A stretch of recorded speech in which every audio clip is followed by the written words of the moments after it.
नमस्कार, मैं हूं ज्योति सिंह। खबरों की शुरुआत भोपाल के लिए राहत की भरी खबर से करते हैं। आज हटेगा जहरीला कचरा। आज पीथमपुर रवाना होगा यूनियन कार्बाइड का कचरा। जहरीले कचरे को ले जाने की सारी तैयारियां लगभग पूरी हो चुकी हैं। धार के पीथमपुर संयंत्र में जाएगा ये 337 मीट्रिक टन कचरा। यूनियन कार्बाइड फैक्ट्री में 40 साल से ये रखा हुआ है। जहर 12 लीक प्रूफ कंटेनर के जरिए इसको ले जाया जाएगा। भोपाल से धार तक कचरे को ले जाने के लिए ग्रीन कॉरिडोर बनाया गया है। फुल प्रूफ सुरक्षा के बीच में ये जहरीला कचरा यहां से ले जाया जाएगा। 250 किलोमीटर लंबे ग्रीन कॉरिडोर से रात में ट्रांसपोर्टेशन का काम शुरू होगा।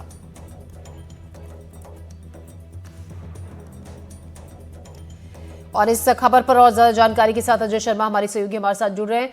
अजय, पूरी तैयारी कर ली गई है इस कचरे को यहां से ले जाने के लिए। हम आपसे ये जानना चाहेंगे क्योंकि ये कहा जा रहा है भारी सुरक्षा के बीच रात को इसका ट्रांसपोर्टेशन किया जाएगा जहां पर इसको लेकर जाना है।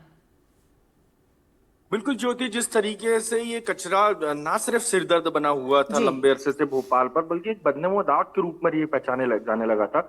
और अब जब ये वो घड़ी आ गई है कि जिस जगह से ये कचरा उठ रहा है, भोपाल दुनिया भर में उसी त्रासदी के लिए पहचाना जाता है जहां से भोपाल गैस कांड हुआ था। और जिस तरीके से भयावह तस्वीरें आज भी वहां का जिक्र आता है, तो कचरे की कम वो तस्वीरें जरूर याद आ जाती हैं लोगों को आमतौर पर। तो पिछले 2-3 दिनों से जितने भी भोपाल वासी हैं वो इस कचरे को लेकर बड़ी बेताबी से सोच रहे हैं कि ये कचरा कब यहाँ से जाएगा। और वहां के जो स्थानीय लोग हैं वो भी रोजाना अपडेट लेते हैं, आसपास इकट्ठा होते हैं। पुलिस बल वहां इसलिए तैनात कर दिया गया कि किसी तरीके से कोई लॉ एंड ऑर्डर की सिचुएशन ना बिगड़े।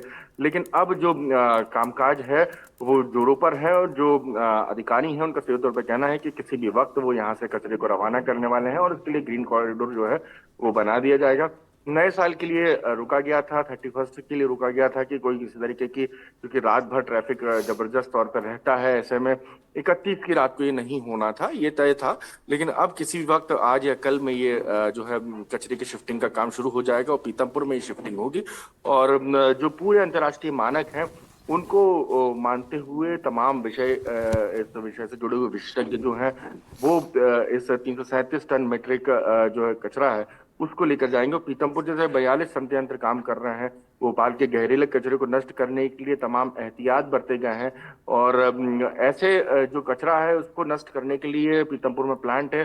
वो plant central pollution control board के नियंत्रण में है। ये प्लांट अंतर्राष्ट्रीय मानकों के अनुरूप बताए जाते हैं। और यही कारण है कि राज्य सरकार ने इस डायरेक्शन में फैसला लिया। 2015 में 10 टन कचरे को नष्ट करने का ट्रायल हुआ था जो सफल हुआ। अब शेष 337 टन जो कचरा है वो नष्ट किया जाएगा। इसके अलावा भी जो सबसे अधिक जहरीला बताया जाता है, पहले उस कचरे की प्रोसेसिंग की जाएगी और उसको पहले जलाकर देखा जाएगा कि किसी तरीके के कोई साइड इफेक्ट्स तो नहीं आ रहे हैं। उसके बाद देन जो है दूसरा जो बाकी का कचरा है उसे जलाया जाएगा। कुछ दिन रुका जाएगा, उसके बाद अलग अलग ट्रायल रन्स में इसको काम को पूरा किया जाएगा। लेकिन अभी हाल एक बड़ा दिन ना सिर्फ भोपाल के लिए बल्कि एक ऐसी त्रासदी का कचरा जिसका सबको लंबे अरसे से इंतजार था कि इसे किसी भी तरीके से नष्ट कर दिया जाए, जो कई हजार जानों का मौत के लिए जिम्मेदार बताया जाता है। जी देखिए अजय, वहां के लोगों के लिए, भोपाल के लोगों के लिए जाहिर तौर पर एक राहत भरी खबर जिसका इंतजार सालों से किया जा रहा था। लेकिन पीथमपुर का वो संयंत्र केंद्र जहां पर इस कचरे को ले जाया जाएगा, हम पिछले दिनों से कई बार हमने ये देखा कि वहां के जो स्थानीय लोग हैं इसका विरोध कर रहे हैं। और जैसा कि अभी आपने भी जिक्र किया अपने जवाब में कि पहले जो सबसे ज्यादा जहरीला कचरा है उसको जलाकर देखा जाएगा कि कोई जहरीली गैस या ऐसा कोई साइड इफेक्ट तो इससे नहीं है कि वहां के लोगों के लिए ये नुकसानदायक हो। ऐसे में अगर होता है तो फिर क्या? क्योंकि लोग इसी बात से डर रहे हैं और इसी का विरोध भी कर रहे हैं कि जब ये जहरीला कचरा यहां जलेगा तो फिर क्या हाल होगा। देखिए, जो कचरे के निष्पादन से जुड़े हुए एक्सपर्ट्स हैं उनका सीधे तौर पर कहना है कि उन्होंने इसके लिए पूरी तैयारियां कर रखी। और ऐसी परिस्थितियां बिल्कुल नाम के बराबर बनेंगी। ऐसा नहीं है कि ऐसा नहीं होगा, लेकिन बहुत रेयर रहेगा कि हवा में कितनी देर ये सब चीजें रहती हैं और किस हाइट तक रहती हैं और किस तरीके की परिस्थितियां बनती हैं। तो एक्सपर्ट का सीधे तौर पे कहना है कि जो पहले भी इस तरीके से ट्रायल्स हम लोगों ने किए और उनकी स्थितियों को आंका, और अब दोबारा जब ये करेंगे तो इसको लेकर एहतियात पूरे बरते जा रहे हैं। ये सही बात है कि एक जगह से दूसरी जगह यदि आप ले जाके करें तो वहां के भी स्थानीय रहवासियों की अपनी समस्या रहती है। पिछले कई दिनों में उन लोगों के विरोध प्रदर्शन की तस्वीरें हमारे टेलीविजन स्क्रीन पर आई थी। वहां के कई लोग इसके लेकर, कई सामाजिक संगठन, कई दूसरे अलग अलग संगठन जो थे वो विरोध में खड़े हुए थे, और ये बात कही गई थी कि जो भोपाल गैस त्रासदी से जुड़ा हुआ कचरा है वो यहाँ नहीं जलाया जाए।